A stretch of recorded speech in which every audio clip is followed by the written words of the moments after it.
Hi అండి, నమస్తే. నేను మీ వందన.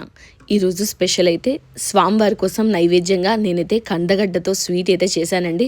కొంతమంది వీటిని రత్నపురి గడ్డలని, కొంతమంది గంజిగడ్డలని, ఇలా చాలా రకాలుగా చాలా పేర్లతో పిలుస్తుంటారు. మీరు ఏ పేరుతో పిలుస్తారు అన్నది కూడా నాకైతే కమెంట్ చేసి చెప్పండి.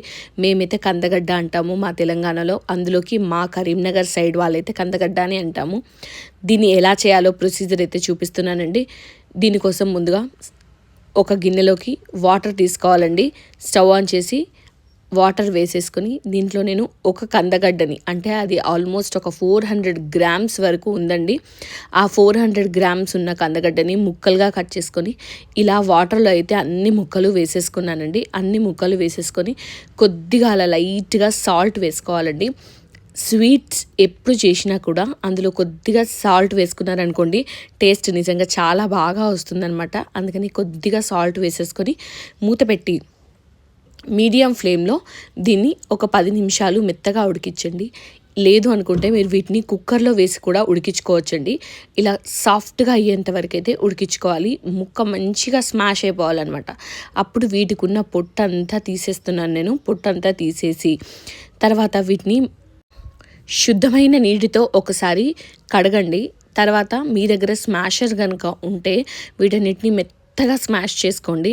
లేదు అంటే మన ఇంట్లో ఇలా ఫ్రైయింగ్ స్టెయినర్ ఉంటుంది కదా, ఆ ఫ్రైయింగ్ స్టెయినర్ పైన పెట్టేసి ఇలా మెల్లిగా ప్రెస్ చేసామనుకోండి, బయట వైపు వచ్చేస్తుంది అనమాట. స్వీట్స్లో ఇలా సాఫ్ట్గా ఉంటే ఈ స్వీట్కి మంచి టేస్ట్ వస్తుందండి. అందుకని నేను ఇలా చేసుకున్నాను. లేదు అంటే మీరు గ్రైండర్ పాత్రలో కూడా వేసేసి వీటిని మెత్తగా చేసేసుకోవచ్చండి. నాకైతే ఈ ప్రాసెస్లో మంచిగా అనిపిస్తుంది అనమాట. అలాగే దీనిపైన అంటే మన కందగడ్డ లోపల కొంచెం నారలుగా వస్తుంది, మీరు గమనించినట్టయితే. ఆ నారలు కూడా ఇలా స్టెయినర్లో వేయడం వల్ల బయటకు వచ్చేస్తాయి అనమాట. అంటే మనకు స్వీట్ తింటున్నప్పుడు నారలుగా రాకుండా ఉంటుంది. అందుకనే ఇలా నేనైతే ఫ్రైయింగ్ స్టెయినర్లో వేసి మొత్తం స్టెయిన్ చేసేసిన తర్వాత దాన్ని పక్కన పెట్టేసుకున్నానండి. చూసారా ఎలా వచ్చిందో అని మీకు మళ్ళీ ఒకసారి చూపిస్తున్నాను, చూడండి ఎంత సాఫ్ట్గా వస్తుంది. ఇప్పుడు అదే కడాయిని ఒకసారి క్లీన్ చేసేసుకొని మళ్ళీ స్టవ్ ఆన్ చేసి పెట్టేసి దాంట్లో నేను ఒక 2 స్పూన్ల నెయ్యిని వేసుకున్నానండి. నెయ్యి మంచిగా ఉంటే ఈ స్వీట్కి మంచి టేస్ట్ వస్తుందండి. ఇప్పుడు దీంట్లోకి నేను చిన్నగా క్రష్ చేసుకున్న నట్స్ని అయితే వేసుకుంటున్నానండి. ఇలా నట్స్ని వేసి వేయించుకున్న తర్వాత ముందుగా మనము స్మాష్ చేసి పెట్టుకున్న కందగడ్డని కూడా ఇందులో వేసేసి ఒక 2 నిమిషాలు మీడియం టు హై ఫ్లేమ్లో పెట్టి కలిపేసుకోండి. మంచిగా కలపాలన్నమాట. ఈ నెయ్యి మిశ్రమంలో ఇలా కందగడ్డ నట్స్ అన్నీ వేగితే ఇది బాగా స్మెల్ వస్తుందండి, మంచి స్మెల్ వస్తుంది. ఇలా మంచిగా స్మెల్ వచ్చేంత వరకు వేయించేసుకొని దీంట్లోకి ఇక్కడ కొద్దిగా పాలు అన్నది నేను యాడ్ చేస్తున్నానండి.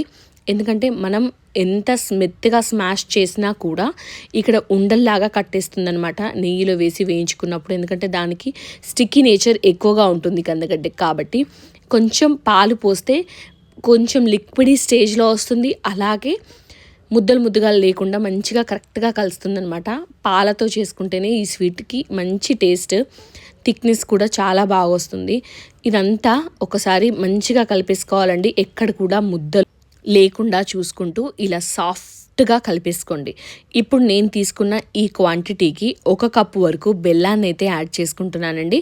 బెల్లం ఇలా వేసినా కూడా మంచిగా కరుగుతుంది. లేదు అనుకుంటే మీరు కొద్దిగా వాటర్ వేసి కరిగించి దాన్ని స్టెయిన్ చేసి కూడా వేసుకోవచ్చండి. నేను తీసుకున్న బెల్లం ప్యూర్ అండి, దీంట్లో ఎలాంటి డస్ట్ అలాంటి పార్టికల్స్ ఏం లేవు.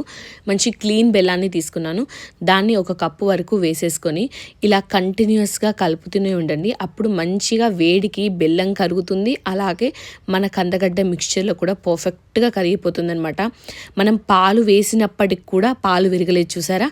ఎందుకంటే నేను కందగడ్డలో పాలు వేసి ఉడికించిన తర్వాత బెల్లాన్ని వేశాను కాబట్టి ఆల్రెడీ పాలంతా కందగడ్డలో మిక్స్ అయిపోయింది. అందుకనే ఎక్కడ కూడా పాలు విరిగినట్టుగా కనిపించట్లేదు బెల్లం వేసిన తర్వాత కూడా.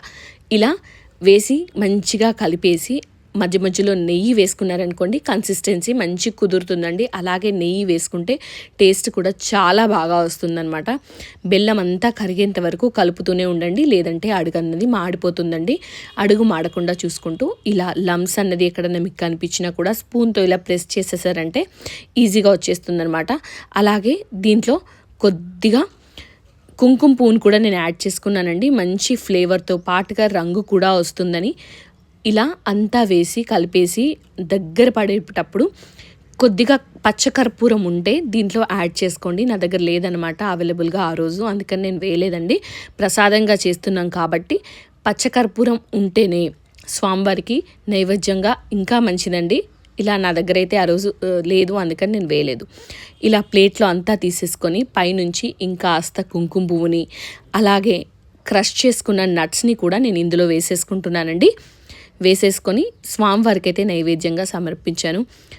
సుబ్రహ్మణ్య స్వామివారికి ఇలా బెల్లంతో చేసిన ఏ స్వీట్ అయినా చాలా ఇష్టం, అందుకని నేనైతే స్వామివారి కోసమని చేశానండి. ఈ రెసిపీ మీకు కనుక నచ్చితే ఖచ్చితంగా వీడియోకి లైక్ చేసి షేర్ చేయండి. అలాగే మన ఛానల్ని సబ్స్క్రైబ్ చేసుకోవడం అస్సలు మర్చిపోవద్దు. Thanks for watching. Please subscribe.